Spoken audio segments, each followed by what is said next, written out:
ఇట్లా మైకులు కట్ చేసి మాట్లాడనీయకుండా ఈ ఎథిక్స్ కమిటీల పేరుతోటి, ఎంక్వైరీ కమిటీల పేరుతోటి ఒత్తిడి తెచ్చి ప్రతిపక్ష సభ్యుల నోరు నొక్కే ప్రయత్నం చాలా కిరాతకంగా ముఖ్యమంత్రి రేవంత్ రెడ్డి గారు చేస్తున్నారన్న విషయం గమనించాలని చెప్పి నేను కోరుతా ఉన్నా. అసలు కౌశిక్ రెడ్డి గారు ఆ రోజు సభలో నేను పక్కనే ఉన్నా,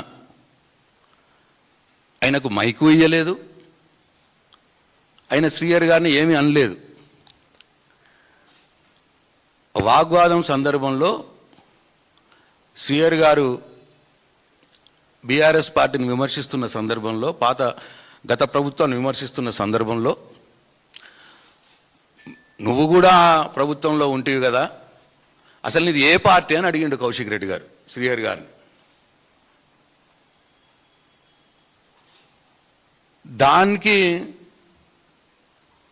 వాళ్ళ అరాచకము, వాళ్ళ అనైతికత బయటపడుతుందన్న ఉద్దేశంతో పార్టీ ఫిరాయించిన వాళ్ళకి ప్రతి ఒక్కరికి ఇదే ప్రశ్న వస్తుంది అని భయపడి ఇది ఇక్కడితోటే ఆపాలా, పార్టీ ఫిరాయించిన వాళ్ళని ఏ పార్టీ నీదే అని చెప్పి అడగద్దెవరు, ఇది ఇక్కడికే దీన్ని ఫుల్ స్టాప్ పెట్టిపియాలన్న ఉద్దేశంతో అడిగిన కౌశిక్ రెడ్డి గారి మీద ఇప్పుడు ఎథిక్స్ కమిటీ డ్రామా చేస్తూ ఉన్నారు.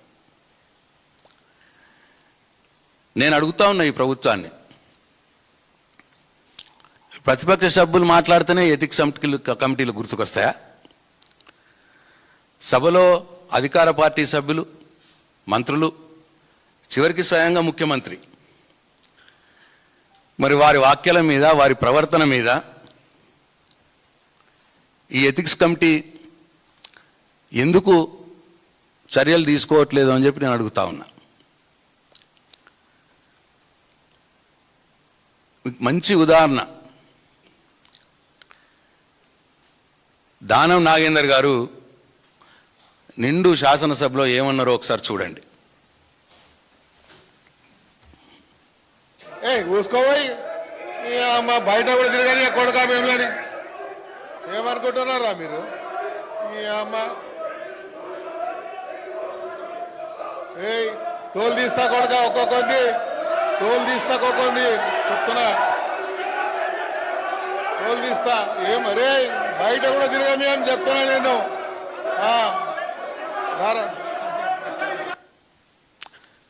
దానం నాగేందర్ గారు ఒక రౌడీలా బీఆర్ఎస్ సభ్యులను బెదిరిస్తే మరి అది ఏంది? కాంగ్రెస్ ఎథిక్స్ అది? తోలు తీస్తా కొడుక, బయటకు తిరగనీయ మిమ్మల్ని, మూసుకోరా, ఇట్లా నీ అమ్మ. మరి ఈ భాష ఏ ఎథిక్స్ కిందకి వస్తాయి? నేను ముఖ్యమంత్రి రేవంత్ రెడ్డిని అడుగుతా ఉన్నా, ఇది కనిపిస్తలేదా? ఇంత అన్యాయంగా, ఇంత ఘోరంగా ఒక్కడు కాదు, ఇంకా ఏమన్నారో చూడండి. సామేల్ గారు ఏమన్నారో చూడండి. కత్తులు కూడా కోలాడతాం బిడ్డ, కబర్దార్. ఏమనుకుంటున్నావు? మా పరికత్తులు లేసేనుకో నీ గడికి ఏమైనా కడతామని చెప్తామని చెప్తాను. నిండు శాసనసభలో సామేల్ గారు కత్తులు కోలాటమాడతాయి, మా 10 కత్తులు లేచినాయనుకో అని మాట్లాడితే ఈ ఎథిక్స్ కమిటీ నిద్రపోయిందా అని చెప్పి అడుగుతున్నా నేను. ఎథిక్స్ కమిటీ నోరు మూగపోయిందా అని అడుగుతున్నా నేను.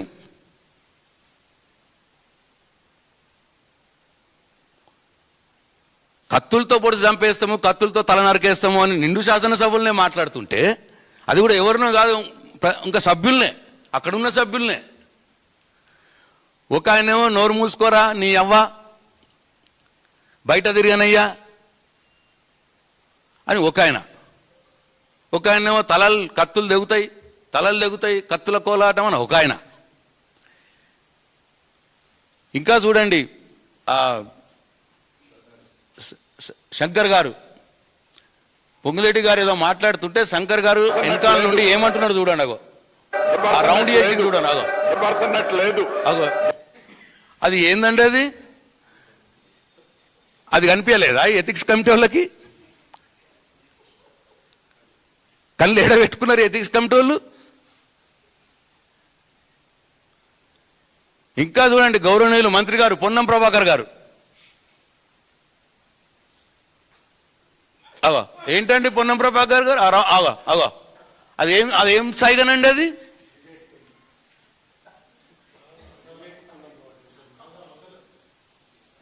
అదేందండి అది?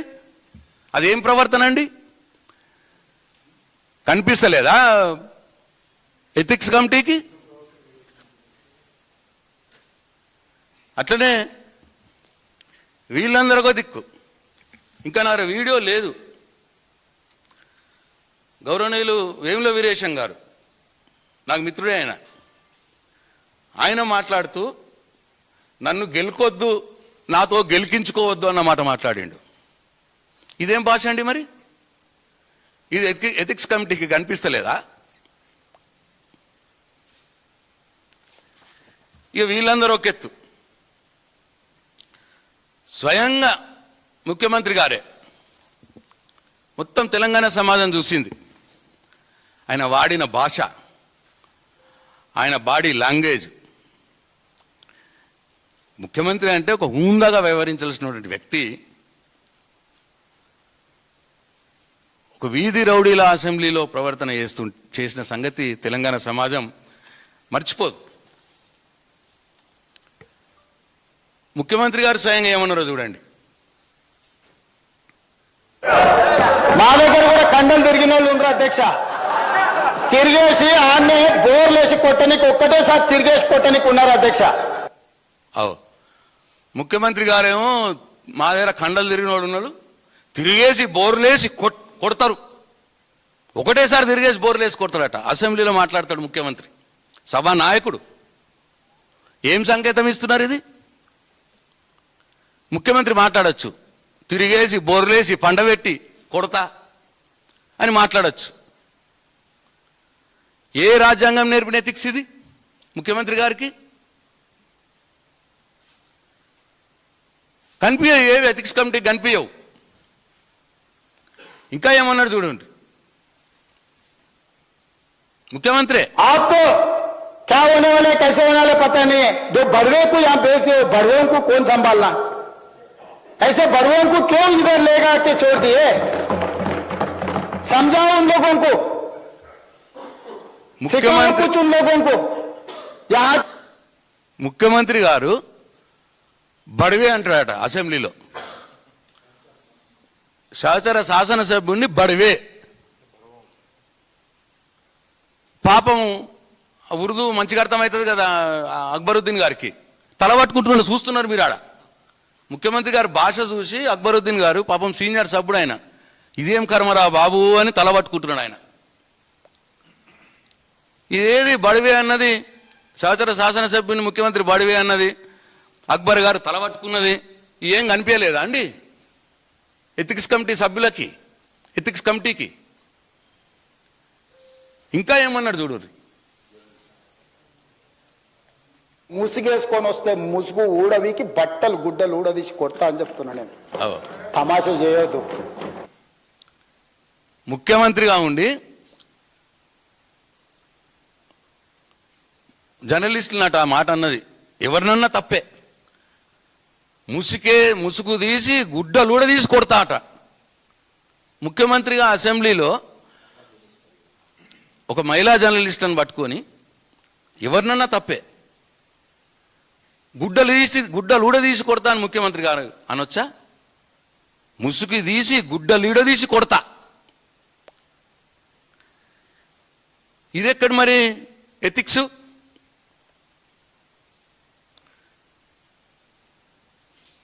ఇంకా చూడండి,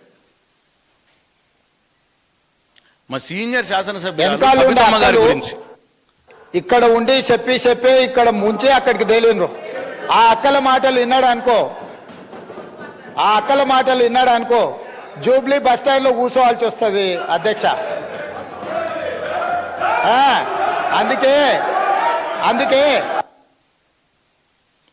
మా సీనియర్ శాసనసభ్యురాలు హోంమంత్రిగా పనిచేసినారు, విద్యాశాఖ మంత్రిగా పనిచేసినారు. సబితమ్మ గారిని ఉద్దేశించి ఆ మాటలు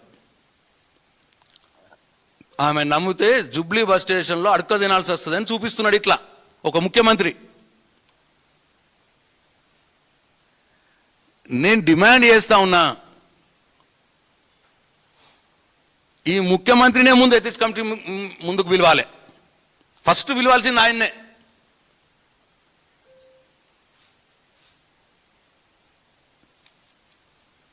ఇక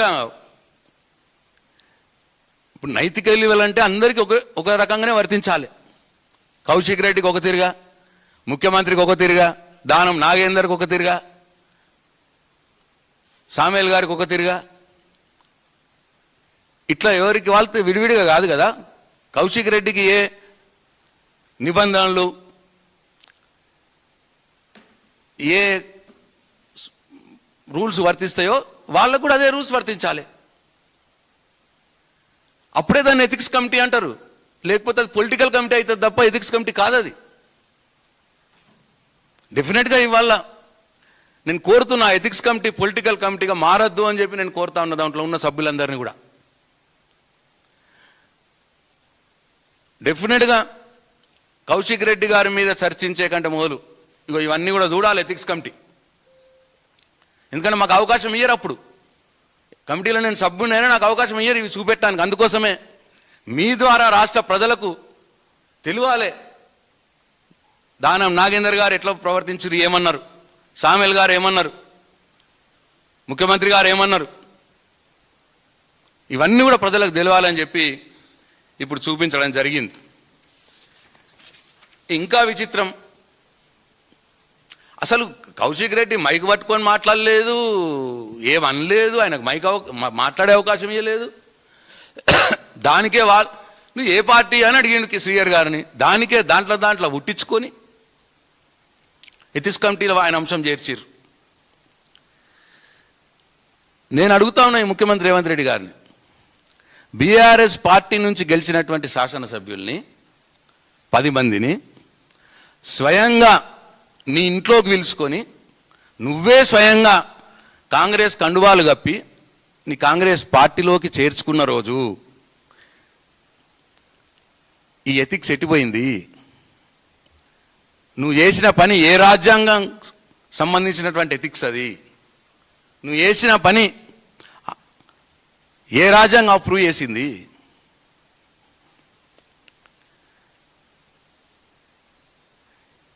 హైకోర్టు మొట్టికాయలు పెట్టింది, సుప్రీంకోర్టు మెట్టికాయలు పెట్టింది, తొందరగా అనర్హత ప్రకటించండి ఆ పార్టీ ఫిరాయించిన శాసనసభ్యుల మీద అని. అయినా దాని మీద చర్యలు ఉండవు. కానీ కౌశిక్ రెడ్డి మీద చర్య తీసుకోవడానికి మాత్రం మేఘాల మీద కమిటీలు వస్తాయి, అన్నీ వస్తాయి.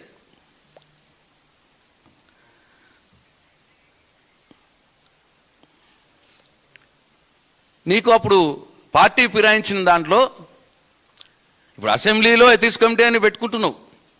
మరి అదే అసెంబ్లీలో పార్టీ ఫిరాయించిన ఎమ్మెల్యేలు ఉంటే రాజ్యాంగంలోని 10వ షెడ్యూల్ ప్రకారం చర్యలు ఎందుకు తీసుకోలేదో నేను అడుగుతున్నా. నీ నైతికత, నీ విలువలు ఎటుపోయినాయని అడుగుతున్నాను ముఖ్యమంత్రి రేవంత్ రెడ్డిని. పార్టీ ఫిరాయించిన వాళ్ళకేమో రక్షణ, ప్రతిపక్షానికేమో ఎథిక్స్ కమిటీ. పార్టీ ఫిరాయించిన వాళ్ళకి ఏం లేదు, నైతికత, విలువలు, చర్యలు ఏమి ఉండవు, వాళ్ళకేమో రక్షణ.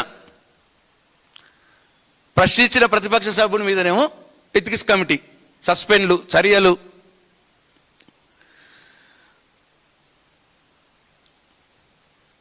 నేను రాహుల్ గాంధీ గారిని కూడా అడుగుతా ఉన్నా, మీరు ఎప్పుడు రాజ్యాంగం చేయలే పట్టుకొని రాజ్యాంగాన్ని కాపాడమని తిరుగుతారు కదా, మరి తెలంగాణలో మీ ముఖ్యమంత్రి పార్టీ ఫిరాయించిన వాళ్ళ 10 మంది ఎమ్మెల్యేలకు ఎట్లా రక్షణ కల్పిస్తున్నాడు? మీ కళ్ళు మూసుకున్నారా? మీ ఢిల్లీలోనేమో రాజ్యాంగ రక్షణ, ఇక్కడ తెలంగాణలో గల్లీలోనేమో రాజ్యాంగ భక్షణ. అప్పుడు ఏ ఎథిక్స్, ఏ విలువలు, ఏ నైతికత ఏది పనిచేయదు అప్పుడు. ఇక ఈ ద్వంద్వ నీతికి సమాధానం చెప్తాడా ముఖ్యమంత్రి రేవంత్ రెడ్డి అని అడుగుతా ఉన్నా. అసలు ఈ కాంగ్రెస్ పార్టీ విచిత్రం. ఇక వాళ్ళ నైతికత గురించి, వాళ్ళ విలువల గురించి వాళ్ళు మాట్లాడడం రోజు చూస్తున్నాం మనం. పొద్దున్న లేస్తే రోడ్డు మీద పడి కొట్టుకున్నాడే ఒకటిదొకడు కాంగ్రెస్ పార్టీ వాళ్ళు.